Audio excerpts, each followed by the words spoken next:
wife is paralyzed from the neck down. In those few seconds, my heart felt like it dropped deep into my wrenching stomach. How could this be happening to a young, healthy woman? Standing in that emergency room, hearing those 8 words, the palm of my hand was shaking. My knees was trembling. It felt like the foundation of my life was yanked underneath my feet. Life was at a standstill. I was trying to hold on to that edge of that gurney in that state of shock and confusion. Confused with what the doctor was telling me. We have run all the lab available to us. There's no physical injury. Her CTs and MRIs are normal. Her kidneys and liver functions are normal. There's no drugs in her system. There's no toxin in her system. Right now, we ruled out heart attack. We ruled out stroke. We're just waiting for the ICU to open up a room to admit her. We don't have an answer for you. In those few minutes, it felt like it was an eternity. I knew that I had to snap out of that haze and take action. At that moment, armed with a background in functional medicine and energy medicine, I knew deep down inside that there got to be a better solution.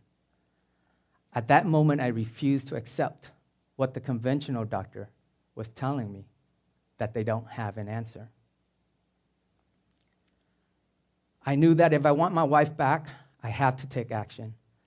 I have to take action to give my children the mother that they needed. Using what I call functional energy medicine that I learned from my mentor, Harry Massey, and Dr. Joe Dispenza, I started to scan for energy blockages, and one by one, I cleared them. Working diligently for 4 hours, I saw a glimmer of hope. Her toe started to move, and then I continued for another half an hour. Her fingers started to move, and then in another half an hour, boom, just like that, she sat up. And you know what the first thing she said when she sat up? I really have to go pee. I pulled out her Foley catheter. I pulled out her IV. She got off the bed, walked into the restroom. The nurses and the doctor came in, looked at the empty bed, and asked me strangely, "Where's your wife?" I said, "She got up and walked to the restroom." At that moment, you can hear the toilet flushed, and then the door opened, and she walked out. Seeing the shocked faces of the doctors and the nurses of what deemed to be a woman who is paralyzed that morning now is up and walking and will be walking out of that emergency room that night. I knew deep down inside that there's more to this functional medicine thing, along with the energy medicine. I knew that this may be the key to our pain and opiate crisis.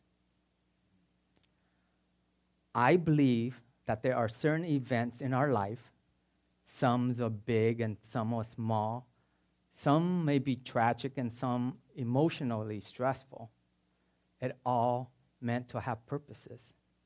It's really the universe's way of telling us how to live a more meaningful life. For me, that day was that event that shaped the next 25 years of my mission-driven life. I am grateful to stand here in front of you today to deliver you a simple message. And that message is, no matter what happened to you in your past, may be happening to you now, or may be happening to you in the future, it's always good to step back and reflect, reframe our story, reframe our mindset, and understand that things happen for us, not to us. Thank you.